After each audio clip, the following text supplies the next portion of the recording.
Hey friends, இந்த வீடியோவில் நம்ம ஒரு சூப்பரான தகவல் பற்றி பார்க்க போகிறோம். ஸோ நாளைக்கு காலையில் டிஎன்பிஎஸ்சி குரூப் 4 எக்ஸாம் நடக்க போகுது. யாரெல்லாம் எக்ஸாம் எழுத போகிறீங்களோ எல்லாருக்குமே ஆல் தி பெஸ்ட். அதே மாதிரி எக்ஸாம் ஆள்குள்ளார நம்ம எதெல்லாம் எடுத்துகிட்டு போகணும், எதெல்லாம் எடுத்துகிட்டு போகக்கூடாது, இது போன்ற பல முக்கியமான தகவல் எல்லாமே இந்த வீடியோவில் நம்ம பார்க்க போகிறோம். ஸோ ஒரு ரெஃப்ரெஷ் பண்ணுற மாதிரி இருக்கும் உங்களுக்கு. ஒரு தடவை இந்த வீடியோ ஃபுல்லாக பார்த்துட்டு எக்ஸாம் ஆள்குள்ளே போங்க. கண்டிப்பாக ஒரு சில இம்பார்ட்டண்ட்டான விஷயங்கள்லாம் நீங்கள் எடுத்துகிட்டு போகிற மாதிரி இருக்குது. கண்டிப்பாக நீங்கள் ஃபாலோ பண்ணி ஆகணும். முடிஞ்ச அளவுக்கு இந்த இன்ஃபர்மேஷன் நிறைய பேருக்கு ஷேர் பண்ணுங்க. சரி, வாங்க வீடியோக்குள்ள போகலாம். ஓகே, ஃபர்ஸ்ட் ஹால் டிக்கெட் பார்த்துடலாம். ஹால் டிக்கெட் நம்ம கட்டாயமா எடுத்துட்டு போகணும். டிஎன்பிஎஸ்சி அந்த வெப்சைட்ல இருந்து டவுன்லோட் பண்ண ஹால் டிக்கெட்டை எடுத்துட்டு போயிருங்க. இந்த ஹால் டிக்கெட் கலர்ல பிரிண்ட் அவுட் எடுக்கணுமா அல்லது பிளாக் அண்ட் ஒயிட் அப்படின்னு கேட்டீங்கன்னா நீங்க எதுல வேணாலும் பிரிண்ட் அவுட் எடுத்துக்கலாம். பிளாக் அண்ட் ஒயிட்லயும் எடுக்கலாம், கலர்லயும் எடுக்கலாம். So hall ticket compulsory. Hall டிக்கெட்ல 5 பேஜ் இருக்குன்னா 5 பேஜுமே ஃபுல்லா எடுக்கணுமா அப்படின்னு கேட்டீங்கன்னா ஃபுல்லா 5 பேஜும் பிரிண்ட் அவுட் எடுக்க தேவையில்லை. ஸோ ஃபர்ஸ்ட் பேஜ் மட்டும் நீங்கள் எடுத்தால் போதும். ஃபர்ஸ்ட் பேஜ்லேயே உங்களுடைய ஃபோட்டோ, உங்களை பற்றின டீட்டெயில்ஸ் எல்லாமே அதில் இருக்கும். எக்ஸாம் சென்டர் எல்லாமே, டைமிங்ஸ் முதற்கொண்டு ஃபர்ஸ்ட் பேஜ்லேயே எல்லாமே வந்துடுது. ஸோ அதனால் 5 பேஜும் எடுக்க தேவையில்லை. ஃபர்ஸ்ட் பேஜ் மட்டும் நீங்கள் பிரிண்ட் அவுட் எடுத்தால் போதும். எதர் கலரில் எடுக்கலாம் அல்லது பிளாக் அண்ட் ஒயிட்டில் கூட நீங்கள் எடுத்துகிட்டு போகலாம், ஒன்றும் தப்பு கிடையாது. இல்லை நான் ஏற்கனவே 5 பேஜும் பிரிண்ட் அவுட் எடுத்துட்டேன் அப்படின்னா ஒன்றும் பிரச்சனை கிடையாது. நீங்கள் அப்படியே வந்து செட்டாக எடுத்துகிட்டு போய்க்கோங்க. 5 பேஜுமே அப்படியே எடுத்துகிட்டு போய்க்கோங்க. ரெண்டாவதா, இந்த ஹால் டிக்கெட்ல உங்களுடைய போட்டோ வந்து கரெக்டா பிரிண்ட் ஆயிருக்கா அப்படிங்கிறத செக் பண்ணி பார்த்துக்கணும். அதாவது போட்டோ உங்களுடைய போட்டோ இல்லாம வேற ஒரு போட்டோ இருந்தோ, அல்லது உங்களுடைய போட்டோ அதில் இருக்கு பட் ஆனால் ஃபுல்லா ஷேடான மாதிரி இருக்கு, உங்களுக்கே உங்களை அடையாளம் தெரியல அப்படிங்கிற மாதிரி ஒரு கண்டிஷன்ல அந்த போட்டோ இருந்துச்சு அப்படின்னா நீங்க ஒரு ஒயிட் ஷீட் வந்து எடுத்துக்கோங்க. இப்போ ஒரு ஒயிட் ஷீட் எடுத்துட்டு அதுல உங்களுடைய தெளிவான ஒரு பாஸ்போர்ட் சைஸ் போட்டோ வந்து ஒட்டிக்கோங்க. அது கீழே உங்களுடைய பெயர், எந்த டேட்ல அந்த போட்டோ எடுத்தீங்க, அதுக்கப்புறம் உங்களுடைய அட்ரஸ், தென் இந்த குரூப் 4 அப்ளிகேஷனுடைய ரெஜிஸ்ட்ரேஷன் நம்பர். ஸோ இந்த டீட்டெயில்ஸ் எல்லாமே எழுதிட்டு அது கீழே உங்களுடைய கையெழுத்து வந்து போட்டுக்கணும். அந்த ஒயிட் ஷீட்ல போட்டோ கீழே அந்த டீட்டெயில்ஸ்லாம் எழுதிட்டு கையெழுத்து போட்டு அந்த ஒயிட் ஷீட் கூட எதுனா ஒரு ஐடி ப்ரூஃப் நீங்க வந்து அட்டாச் பண்ணணும். ஐடி ப்ரூஃப்னு எடுத்துக்கிட்டோம்னா ஆதார் கார்டோ, பேன் கார்டோ, டிரைவிங் லைசன்ஸோ அல்லது ஓட்டர் ஐடி, பாஸ்போர்ட்.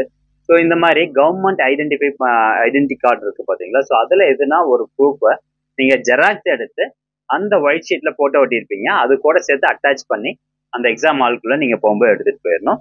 ஸோ இது கட்டாயமா வந்து கவனிச்சுக்கோங்க. அதே மாதிரி அந்த போட்டோ கீழே உங்களுடைய பெயர் அல்லது டேட்டு வந்து இல்லை அப்படின்னா ஒன்றும் பிரச்சனை கிடையாது. பட் போட்டோ தெளிவாக இல்லைனா மட்டும்தான் இந்த ஒரு சொல்யூஷன் நீங்க பண்ணணும். ஸோ அதனால அது ஒன்றும் பிரச்சனை கிடையாது. அதே மாதிரி போட்டோ கீழே கையெழுத்து வந்து இருக்கும் அந்த ஹால் டிக்கெட்ல. அந்த கையெழுத்தும் வந்து சரியா பிரிண்ட் ஆகல அப்படின்னாலும் இந்த ஷீட்டை வந்து நீங்க ஃபாலோ பண்ணிக்கோங்க. ஒயிட் ஷீட்ல போட்டோ ஒட்டி கையெழுத்து போட்டு ஐடென்டி ப்ரூஃப்லாம் வந்து அட்டாச் பண்ணிக்கணும். அது ரொம்ப ரொம்ப முக்கியமானது. இது எடுத்துட்டு போகிறதுக்கு மறந்துடாதீங்க. அப்புறம் அங்கே போயிட்டு அவங்க ஒயிட் ஷீட் கொடுப்பாங்க, பட் போட்டோ நம்மகிட்ட இருக்காது. ஸோ அதெல்லாம் தேவையில்லாம ப்ரெஷர், டென்ஷன் கிரியேட் ஆகும். ஸோ அந்த மாதிரி நீங்க போகும்போதே வந்து எடுத்துட்டு போய்க்கோங்க. அடுத்தபடியா இந்த ஹால் டிக்கெட்ல எக்ஸாம் அட்ரஸ் வந்து கொடுத்துருப்பாங்க. தேர்வு கூடத்தின் பெயரும் முகவரியும் அப்படின்னு கொடுத்துருப்பாங்க. தேர்வு மையம்னுடைய டீட்டெயில்ஸ் வந்து கொடுத்துருப்பாங்க. இப்போ இந்த அட்ரஸ் வந்து நீங்க தெளிவா செக் பண்ணி பார்த்துக்கோங்க. ஸோ லாஸ்ட் டைம் வந்து நிறைய பேருக்கு ஒரு இஷ்யூ வந்துச்சு. என்னன்னா, ஒரு ஊர் வந்து கொடுத்துருவாங்க, தாலுக்கானுடைய அந்த ஊரினுடைய பெயர் கொடுத்துருப்பாங்க. பட் அதில் அங்கே அந்த ஊரில் வந்து 2 கவர்மெண்ட் ஸ்கூல் இருக்கலாம், ஒரே நேம்ல 2 ஸ்கூல் இருக்கலாம். ஸோ அதில் பார்த்தீங்கன்னா உங்களுக்கு கன்ஃபியூஷன் வந்துடும். நீங்கள் மாற்றி அந்த ஸ்கூலுக்கு போயிடுவீங்க. அப்போ லாஸ்ட் மினிட்ல வந்து மறுபடியும் மாற்றி இங்கே வருவீங்க. டைம் 9 மணிக்கு மேலே ஆயிரும், மெயின் கேட்டை சாத்திடுவாங்க. அப்புறம் நம்ம எக்ஸாம் வந்து எழுத முடியாது. ஸோ இது போன்ற பிரச்சனைகள் வந்து இருக்குது. ஸோ உங்களுக்கு குழப்பமா இருந்துச்சுன்னா அந்த QR கோடு கொடுத்துருப்பாங்க, அதை ஸ்கேன் பண்ணி பார்த்துக்கோங்க. ஸ்கேன் பண்ணீங்கன்னா லொக்கேஷன் வந்து காமிச்சிடும், அல்லது இந்த பின்கோடை என்டர் பண்ணி லொக்கேஷன் வந்து காமிச்சிடும். அல்லது எக்ஸாம் அந்த சென்டருக்கு நீங்கள் ஒரு 8 மணிக்குள்ளே போய் தேடி பார்த்துக்கோங்க. ஸோ கரெக்டான எக்ஸாம் சென்டருக்கு தான் வந்திருக்குமா அப்படிங்கிறத கன்ஃபார்ம் பண்ணிக்கோங்க. ஸோ எக்ஸாம் அட்ரஸ் வந்து தெளிவாக செக் பண்ணிக்கோங்க. இதுலேயும் வந்து தவறு நடந்துடக்கூடாது. அதே மாதிரி எக்ஸாம் ஹாலுக்குள்ளே போகும்போது நம்ம என்னெல்லாம் எடுத்துகிட்டு போகலாம் அப்படின்னு கேட்டிங்கன்னா, ஃபர்ஸ்ட்டு ஹால் டிக்கெட்டு. ஹால் டிக்கெட்ல போட்டோ சரியா பிரிண்ட் ஆகலை அப்படின்னா நான் சொன்ன மெத்தட் ஃபாலோ பண்ணி அந்த ஒயிட் ஷீட்ல போட்டோ ஒட்டி அதை எடுத்துக்கோங்க. ரெண்டாவதா black ball point pen. So black colour மை பென்னா தான் நீங்க எடுத்துட்டு போகணும். கருப்பு நிற மை பென்னா தான் எடுத்துட்டு போகணும். அது மொத்தம் நீங்க 2 பேனா எடுத்துட்டு போய்க்கோங்க. எல்லாருமே ஒரு பென்னா தான் எடுத்துட்டு போவோம், புதுசாக தான் வாங்கியிருப்போம். பட் இருந்தாலும் அங்கே போய் சரியா வந்து எழுதாது, இன்னொருத்தர் பேனா கேட்டுட்டு இருக்கணும். அதனால 2 பிளாக் கலர் பேனா எடுத்துட்டு போய்க்கோங்க. Black ink ball point pen தான் எடுத்துட்டு போகணும். ப்ளூ கலர் வந்து எடுத்துட்டு போகாதீங்க. அது கூடவே வந்து ஐடென்டி கார்டு, ஸோ ஒரிஜினலோ அல்லது ஜெராக்ஸோ நீங்கள் வந்து எடுத்துகிட்டு போகலாம். பட் மேக்ஸிமம் ஒரிஜினல் எடுத்துகிட்டு போயிருங்க. ஐடென்டி கார்டில் அவங்க என்னென்ன சொல்லியிருந்தாங்கன்னா Aadhaar card, pan card, driving licence, voter ID அப்படின்னா பாஸ்போர்ட்டு. ஸோ இதில் எதுனா ஒரு ஐடென்டி கார்டை நீங்கள் போகும்போது பையில போட்டு எடுத்துகிட்டு போய்க்கோங்க. இந்த எக்ஸாம் சென்டர் டைமிங் வந்து ரொம்ப ரொம்ப முக்கியங்க. எக்ஸாம் நாளைக்கு காலைல வந்து நடக்குது 9:30 மணிலேருந்து 12:30 மணின்னு சொல்லியிருப்பாங்க. பட் எக்ஸாம் ஹால்குள்ளார நம்ம எத்தனை மணிக்கு போகணும் அப்படின்னு கேட்டிங்கன்னா 9 மணிக்கெல்லாம் நீங்கள் எக்ஸாம் ஹால்குள்ளே வந்து போயிடணும். 8:30 மணிக்கு நீங்கள் வந்து அந்த எக்ஸாம் சென்டர்னுடைய மெயின் கேட், அந்த ஸ்கூலினுடைய மெயின் கேட் வந்து கிராஸ் பண்ணிடணும். 9 மணிக்கு மேலே அந்த மெயின் கேட் வந்து லாக் பண்ணிடுவாங்க. ஸோ உங்களை வந்து உள்ளே விட மாட்டாங்க. லாஸ்ட் டைம் நிறைய பேர் 9:05க்குலாம் போயிட்டு திரும்ப வந்திருக்கிறோம். ஸோ அதனால் 9 மணிக்குள்ளார நீங்கள் அந்த எக்ஸாம் சென்டருக்குள்ளே போயிருங்க. 9 மணிக்கு எக்ஸாம் ஹால்குள்ளே போயிடணும். 9:15க்கு கொஸ்டின் புக்லெட் கொடுப்பாங்க. அதெல்லாம் செக் பண்ணி பார்த்துட்டு OMR ஷீட் கொடுத்துருவாங்க 9:30 மணிக்கு முன்னாடியே. அதெல்லாம் ஃபில் பண்ணிவிட்டு 9:30 மணிக்கு கரெக்டாக நீங்கள் எக்ஸாம் எழுத ஸ்டார்ட் பண்ணிடணும். அதே மாதிரி 12:30 மணி வரைக்கும் எக்ஸாம் எழுதலாம். 12:30லேருந்து அந்த பக்கம் ஒரு 15 நிமிஷம் பார்த்தீங்கன்னா நீங்கள் எத்தனை கொஸ்டின் வந்து எழுதியிருக்கீங்களோ அது எத்தனை கொஸ்டின் ஷேட் பண்ணியிருக்கீங்க அதெல்லாம் வந்து OMR ஷீட்டில் ஃபில் பண்ணுற மாதிரி இருக்கும். அதை நான் அடுத்து அப்படி சொல்கிறேன், எக்ஸ்பிளைன் பண்ணிடுறேன். இப்போ டைமிங்ஸ் வந்து பார்த்தாச்சு. வாட்ச் வந்து கட்டிட்டு போகலாமா அப்படின்னா ஸ்மார்ட் வாட்ச் வந்து கட்டிட்டு போகக்கூடாது. டிஸ்பிளே இருக்கிற வாட்ச் வந்து கட்டிட்டு போகக்கூடாது. நார்மலாக கிளாக்ஸ் வாட்ச் இருக்குது பார்த்தீங்களா, நார்மல் வாட்ச், அதை நீங்கள் கட்டிட்டு போகலாம். அதுவும் பார்த்தீங்கன்னா வார்லாம் ரொம்ப பெருசாக இருக்கிறது அந்த மாதிரி வாட்ச்லாம் பார்த்தா அலோவ் பண்ண மாட்டாங்க. ஸோ மேக்ஸிமம் நார்மல் வாட்ச் வந்து கட்டிட்டு போங்க. மொபைல் ஃபோன் வந்து கம்பல்சரி எடுத்துகிட்டு போகாதீங்க. ஒரு சில ஸ்கூலில் வந்து உள்ளே வைக்கிறதுக்கு அலோவ் பண்ணுவாங்க, ஒரு சில ஸ்கூலில் உள்ள அந்த டேபிளில் வைக்கிறதுக்கு அலோவ் பண்ண மாட்டாங்க. ஸோ வெளியே நம்ம பேக்கில் தான் வச்சுட்டு போகிற மாதிரி இருக்கும். ஸோ அதனால் மொபைல் ஃபோனு, பவுச்சு இதெல்லாம் வந்து எடுத்துகிட்டு போகாதீங்க, அவங்க அலோவ் பண்ணுறது கிடையாது. சரி, இதான் வந்து இம்பார்ட்டன்ட் இன்ஸ்ட்ரக்ஷன். என்னென்னாலும் எடுத்துகிட்டு போகணும், அதை அந்த டீட்டெயில்ஸ் எல்லாமே பார்த்தாச்சு. அடுத்தபடியாக இப்போ அந்த OMR ஷீட்டை எப்படி ஃபில் பண்ணுறதுன்னு ஜஸ்ட் ஒரு குயிக் ஒரு இன்ட்ரோ வந்து சொல்லிடுறேன். OMR ஷீட் உங்களுக்கு இந்த மாதிரி தான் இருக்கும். இந்த இடத்துல QR கோட் வந்து கொடுத்துருப்பாங்க. First name of the candidate அப்படின்னு இருக்கும். இதில் உங்களுடைய பெயர் வந்து எழுதிக்கோங்க. ஹால் டிக்கெட்டில் உங்களுடைய பெயர் எப்படி இருக்கோ அதே மாதிரி வந்து எழுதிக்கோங்க.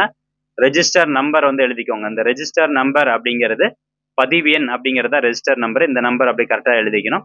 அடுத்தபடியாக இங்கே பாருங்க, சப்ஜெக்ட் வந்து கேட்டிருப்பாங்க. இதுவும் உங்கள் ஹால் டிக்கெட்லேயே இருக்கும். தேர்வுத்தாள் அப்படின்னு இருக்கு பாருங்க. சப்ஜெக்ட்ல தமிழ் தகுதி மற்றும் பொது அறிவு அப்படின்னு எழுதிக்கோங்க. உங்களுக்கு ஏதாவது இதில் எழுதுறதுல சந்தேகம் இருந்தது அப்படின்னா அந்த எக்ஸாம் இன்விஜிலேட்டர் கேட்டிங்கன்னா அவங்களே வந்து சொல்லிடுவாங்க. சூப்பர்வைசர்கிட்ட கேளுங்க. நெக்ஸ்ட் சென்டர் அப்படின்னு கேட்டிருப்பாங்க. தேர்வு மையம் தான் சென்டரு. ஸோ இந்த இடத்துல போட்டிருக்காங்க பாருங்க, தேர்வு மையம் அப்படின்னு போட்டிருப்பாங்க. ஸோ இதில் என்ன டீட்டெயில்ஸ் கொடுத்துருக்காங்களோ அதுதான் நீங்கள் அப்படியே அந்த கோட் நம்பர் முதற்கொண்டு இந்த சென்டர் அப்படிங்கிற பாக்ஸில் எழுதிருங்க. அடுத்ததாக வென்யூ வந்து கேட்டிருப்பாங்க. வென்யூ வந்து தேர்வு மையத்தினுடைய அட்ரஸ் தான். ஜஸ்ட் அந்த கவர்மெண்ட் ஹையர் செகண்டரி ஸ்கூல் அவங்க என்ன கொடுத்துருக்காங்களோ இதில் ஷார்ட்டாக வந்து எழுதிருங்க. கவர்மெண்ட் ஹையர் செகண்டரி ஸ்கூல்னு போட்டு லேண்ட்மார்க் அல்லது பின்கோடு வந்து நீங்கள் எழுதிக்கோங்க. அதான் வந்து வென்யூ. அதுக்கப்புறம் டேட் அண்ட் செஷன் வந்து கொடுத்துருப்பாங்க. டேட்டும் பார்த்தீங்கன்னா ஹால் டிக்கெட்டில் அந்த இடத்துல கொடுத்துருக்காங்க பாருங்க, 9/6/2024 முற்பகல் அப்படிங்கிறது தான் வந்து செஷன். ஓகேவா? ஸோ அந்த மாதிரி வந்து டேட் அண்ட் செஷன் எழுதிக்கோங்க. ஓகே, இப்போ இது ஃபில் பண்ணியாச்சு. அடுத்ததா 9:15க்கு 9 மணிக்கு உங்களுக்கு OMR ஷீட்ல கொடுக்க ஆரம்பிச்சு. 9:15க்கு பார்த்தீங்கன்னா இந்த கொஸ்டின் புக்லெட் நம்பர் வந்து கொடுத்துருப்பாங்க. அந்த கொஸ்டின் புக்லெட் உங்களுக்கு கொடுத்துருவாங்க. அந்த கொஸ்டின் ஃபுல்லாக வந்து செக் பண்ணிக்கோங்க, எல்லா பேஜும் கரெக்டாக பிரிண்ட் ஆயிருக்கா அப்படிங்கிறத பார்த்துட்டு right your question booklet number அப்படின்னு இருக்கும். ஸோ இந்த பாக்ஸில் உங்களுடைய கொஸ்டின் புக்லெட்ல எத்தனை டிஜிட் இருக்குன்னு கவுண்ட் பண்ணுங்க. 8 இருக்கா அப்படின்னு பாருங்க. ஒருவேளை தவறுதலா 9 நம்பர் பிரிண்ட் ஆயிருந்ததுன்னா அந்த இடத்துல பாக்ஸ்ல 9 பாக்ஸ் இருக்காது.